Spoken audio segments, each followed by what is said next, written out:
It's time to take a look at stories making headlines in Nigerian newspapers. With me in the studio is journalist and media consultant Ifekayode Akimbode.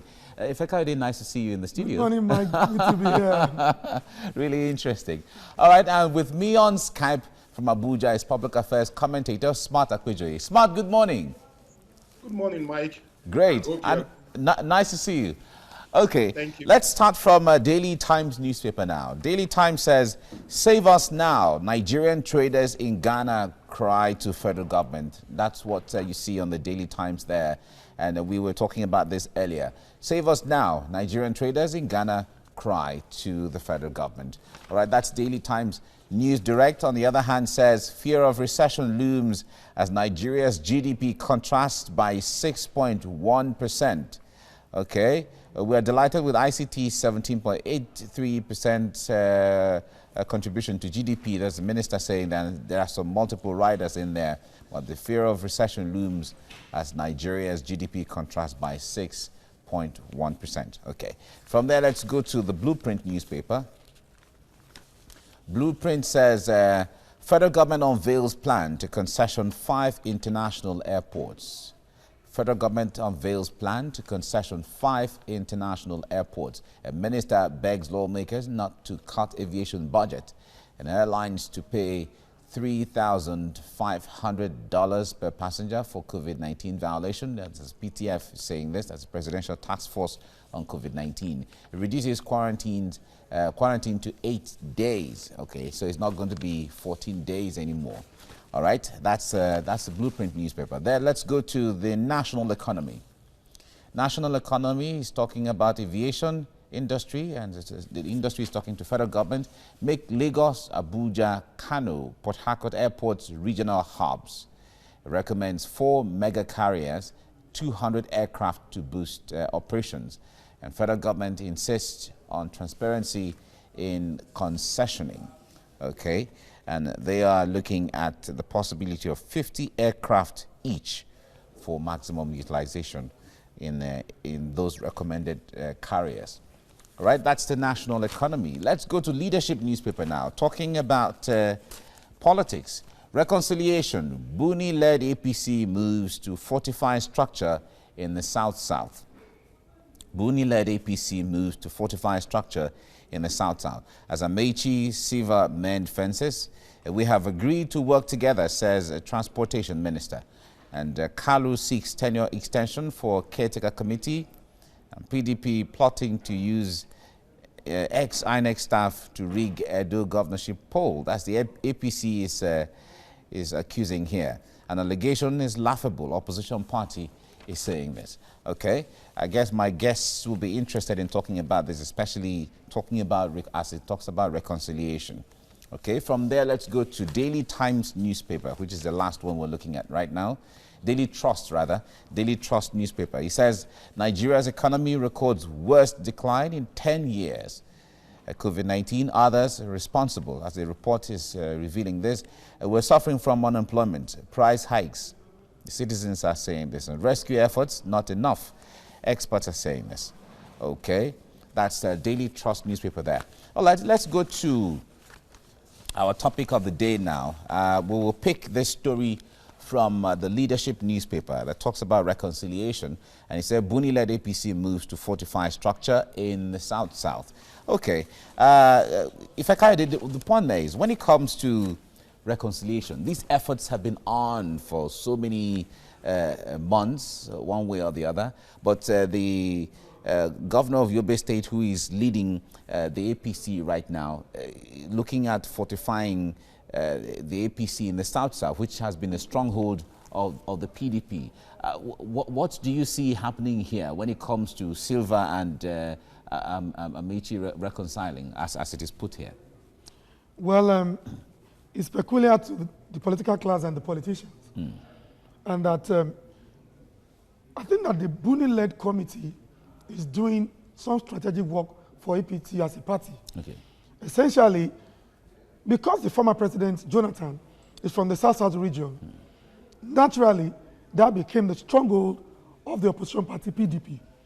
And somehow, the leaders of the other political party, till today, has not been able to galvanize themselves together, despite the fact that they are part of the ruling government, to make impact politically during elections in those regions.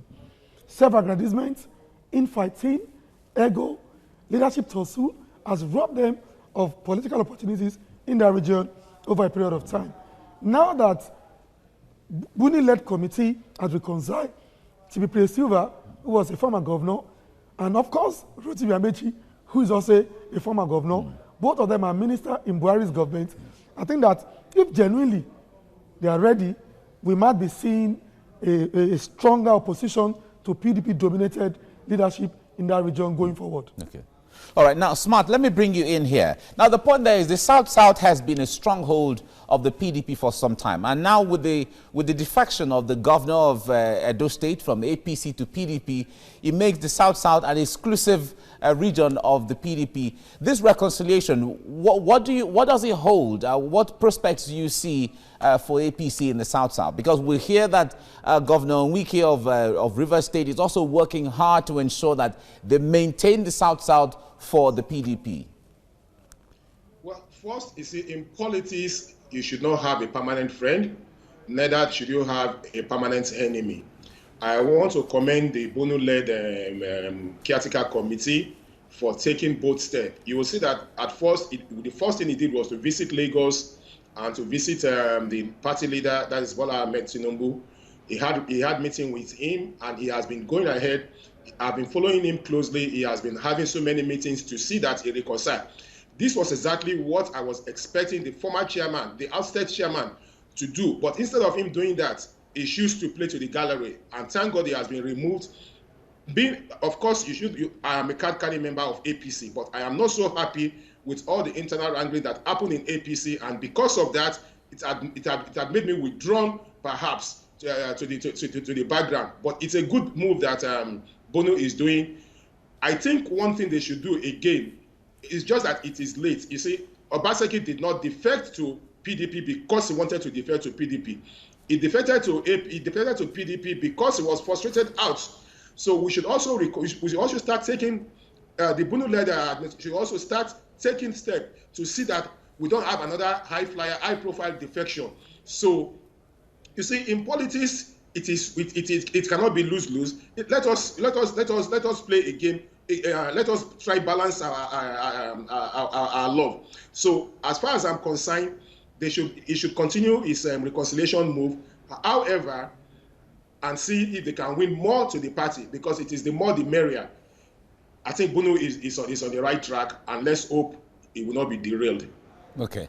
Now, the coming Edo State governorship election will be part of the litmus test as to whether to maintain an inroad into the South-South for the APC or not. But you see, the atmosphere is very charged between the two main political parties, the APC and the PDP. What do you think, how do you think the Edo election would determine an inroad for APC from this perspective, or the maintenance or fortification of the PDP on the other hand?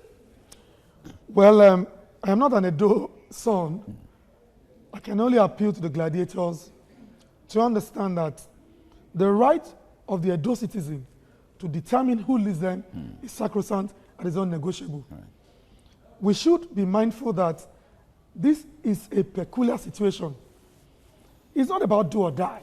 Let the ordinary citizen of Edo go and determine who are the leaders. It's not about party. I'm not even bothered about whether it is the PDP or APC, but within the context of what we are discussing, it's difficult to say. Don't forget that Wike is a fighter, and Wike is the head of that campaign. Don't forget that Ganduje is a tested political warlord from Kano. Is in charge of APC. Now Okowa is in Delta, is there. So it's going to be a very tough battle during the Edo election. Especially when the oil monies will be rolling in. Well, you can say that again. You can say that again. I'm just saying. You can say that again. But beyond money, what I see is that if we are not careful, that election might end up being the bloodiest. Wow. INEC raised that concern. And based on intelligence report, INEC will not just make a pronouncement, if they don't have sufficient information regarding that. So I can only appeal to the gladiators to please, for the sake of the ordinary people in Edo State, they should allow the will of the citizens to prevail. Whether it's Party A or Party B, what's important is good governance and welfare of the Edo people. Right. Let's head straight to the papers now, and I begin with the Daily Times. Save us now, Nigerian traders in Ghana cry to federal government. On the front page of the News Direct, fear of recession looms as Nigeria's GDP contracts by minus 0.1%. We are delighted that with ICT's 17.83% contribution to GDP, Minister, 14 sectors are in recession over GDP contraction on COVID-19 pandemic LCCI. Federal government must sustain ICT policies to sustain growth in 2020. Artin. All right, let's quickly move on now to the front page of the Blueprint. Federal government unveils plan to concession 5 international airports. To the front page of the national economy, aviation industry to federal government make Lagos, Abuja, Kano, Port Harcourt airports regional hubs. Recommends 4 mega carriers, 200 aircraft to boost operations. Federal government insists on transparency in concessioning. And to the front page of the Leadership now, reconciliation. Buni-led APC moves to Fortify structure in South-South. As Amechi Silva mend fences, we have agreed to work together, says Transportation Minister. Kalu seeks tenure extension for caretaker committee. PDP plotting to use ex-INEC staff to rig Edo governorship poll. APC allegations laughable opposition party. Well, finally, now to the front page of the Daily Trust. Also looking at the nation's economy. Nigeria's economy records worst decline in 10 years. COVID-19, others responsible. Report, we are suffering from unemployment, price hikes. Citizens, rescue efforts, not enough. Experts. Gentlemen, I'm certain you would be interested on the story on the front page of the Daily Trust, which is also a reflection of the story on the front page of the News Direct, talking about the economy and the scare of a looming recession. I'll start with you, Smart. You have been following the trends with regards to the economy in Nigeria. You have been in business. I wonder how this news comes to you. You would recall that we have had several plans towards improving or boosting the economy. We have had Vision 2010, Vision 2020. We have the Economic Recovery and Growth Plan. Yet we're still having a situation. We understand COVID-19, but some Nigerians are questioning if these plans that we had been fully enforced or implemented, would we find ourselves where we are today? Honestly, what a good topic to discuss about this morning. First, we probably wouldn't have gotten to this position if we have had responsive and responsible government in the past. Why do I say this? Babangida government ruled off, that's post IMF or whatever, rule or post SAP or whatever, roll off some programs, fantastic programs, spend so much money, putting so many people together to at least to fine-tune it, but the problem we had then was implementation. Shortly after Babangida went, Abacha government did not do anything regarding Nigerian economy. You see, the problem we have now cascaded, have started some 20 years ago, gradually will now begin to collapse Nigerian economy. Now, why sometimes I sympathize with the present government is because of the fact that they met so many problems on ground. They were confused, they don't even know where to start from. You see, in the first place, I have always been a student of privatization and concessioning. If we had concessioned most of the businesses where governments have investment today, if we have privatized, today we probably wouldn't have forced ourselves into this corner, because government have no business government have no business in business. You see, the problem we have is because our business is concentrated too much in the hand of the government, and when you have that, if there is a shake in government, if there is a shrink in government income, it will affect everybody. That is why we are here now. what should we do moving forward? What we should do moving forward before we look at what we should do moving forward, I want you to quickly talk to us about the businesses that we have privatized. How successful have they been? Are they thriving as we speak, if we look at it critically? Yes. You see, the simple fact is that, and also, I think the BPE, the Bureau for Public Enterprises, is not doing well in following up and discussing more on their activities. I'll quickly give you Golden Penny, which we used to call I've forgotten what it used to be then. In Apapa, they are doing well today. Go to the market, you will see so many of their products. Benue Cement, which is now Dangote Cement in Boko, they are doing very well. There are so many that we can look at. Yes, there are some very few ones, like in the insurance industries, that are not doing well. And it is because of the fact that it is the operators that are not doing well, not because the government did not hand it over to competent persons. So as far as I'm concerned, the privatization has helped us a very great deal. All right. Because you look at the banking sector, UBA was privatized, and UBA is doing well today. Okay. So let's get a reaction to your conversation now. Ifekayode, I want you to react to this, talking about because the businesses are concentrated in the hands of government. That is why we are where we are today with regards to the economy. Is that what it is for you? I would disagree a bit, because what is happening as of today is a reflection of the COVID-19 pandemic, and it's not limited to Nigeria as a Absolutely, country. but before COVID-19, I mean, the issue of recession, and how we have had several plans to, stimulate the economy. How far have we gone? If we had achieved what we had planned, would we be where we are today? The major problem of the Nigerian nation is lack of financial discipline on the part of our leaders, especially the political class. You will recall that we run the most expensive democratic process in the world. A bicameral legislature of about 109 senators, 320-something House of Rep members, countless special assistants, ministers, and then no country can survive with such humongous, pay in the economy. What is supposed to go for developmental issues are used for salaries and overhead for political class holders. And that's exactly where the challenges are. Going forward, most responsible governments all over the world are cutting down costs. They are strategizing to meet the demands and the aspirations of the mass of the people. So, Nigerian government and leaders should look inward. Are we ready to do that from what you are seeing? We don't have a choice. Where is the money coming from? Now, the crude oil is no longer marketable in the market. So, and that is our mainstay in the economy. We are a consuming nation. We are not exporting.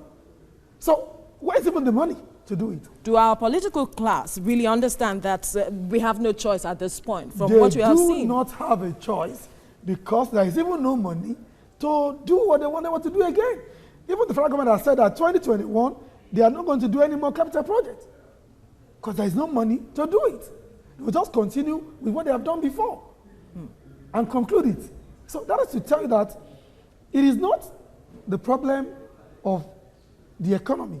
It's the problem of lack of financial discipline on the part of the leaders. And you mentioned something, Vision 2010, Vision 2020, all of those things are good on paper. What about implementation? Nigerians are the best set of brains all over the world. When it comes to implementation and actualization, then we are found wanting. It's because we are not forward-looking, we are not deep, we are not patriotic, we are not focused. Most of the other countries of the world, they have got plans. So with this recession, they can meander till things get better. I hope that going forward, we'll do something meaningful to save the Nigerian people. Smart, quickly react to this. Moving forward, financial discipline is what Ifekayode is saying we have to look into. I wonder if that is same for you. You see, what I had expected this government would have done, I had expected a Mr. President that will call all the governors into a meeting and say, look, we must reduce our overhead costs in terms of governance. One governor in the East, sometime, I understand, sacked over 600 and something aides what is a governor doing with 600 and some, with over 628? And the list of them will probably get 250,000 as salary. So when you put that together, when you go to see this state, see that state is one of the worst, one of the poorest in the country. Now, come to National Assembly too. Sometimes Sanusi said National Assembly that they've taken 25% or 30% of Nigerian budgeted recurrent expenditure, even though they denied it. The fact is that it is true. So we must first of all reduce our overhead cost on public office holder drastically. If we do that, then we cannot begin to look at other aspects where we can cut. Okay. Now, government should also, quickly on capital projects, government should also reduce their dependence on capital projects, concession it. There is no point going to borrow money or looking for money to construct. Smart Akwaje, we have to leave the conversation here now, but we must thank you so much for your contribution on the newspaper review. Ifekayode Akimbode, thank you so much as well for your time on the show this morning.